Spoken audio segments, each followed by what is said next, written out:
বিষ্ণু তার ভক্ত রাজা ইন্দ্রদম্নের সম্মুখে আবির্ভূত হয়ে পুরীর সমুদ্রতটে ভেসে আসা একটি কাষ্ঠখণ্ড দিয়ে তার মূর্তি নির্মাণের আদেশ দেন। মূর্তি নির্মাণের জন্য রাজা একজন উপযুক্ত কাষ্ঠশিল্পীর সন্ধান করতে থাকেন।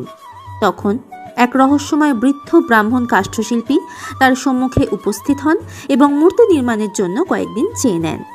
এই কাষ্ঠশিল্পী রাজাকে জানিয়ে দেন মূর্তি নির্মাণকালে কেউ যেন তার কাজে বাধা না দেন। বন্ধ দরজার আড়ালে শুরু হয় কাজ। রাজা ও রানী সহ সকলেই নির্মাণ কাজের ব্যাপারে অত্যন্ত আগ্রহী হয়ে ওঠেন।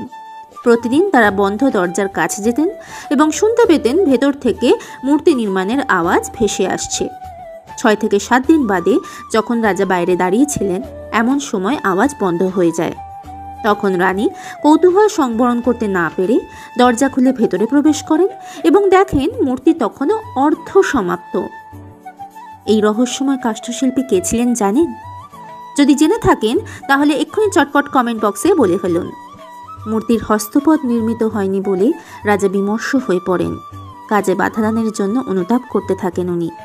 তখন দেবর্ষি নারদ তার সম্মুখে আবির্ভূত হন এবং নারদ রাজাকে সান্ত্বনা দিয়ে বলেন এই অর্ধসমাপ্ত মূর্তি নাকি পরমেশ্বরের এক স্বীকৃত স্বরূপ। এই জন্যই আমরা জগন্নাথ দেবের হাত অসমাপ্ত দেখতে পাই।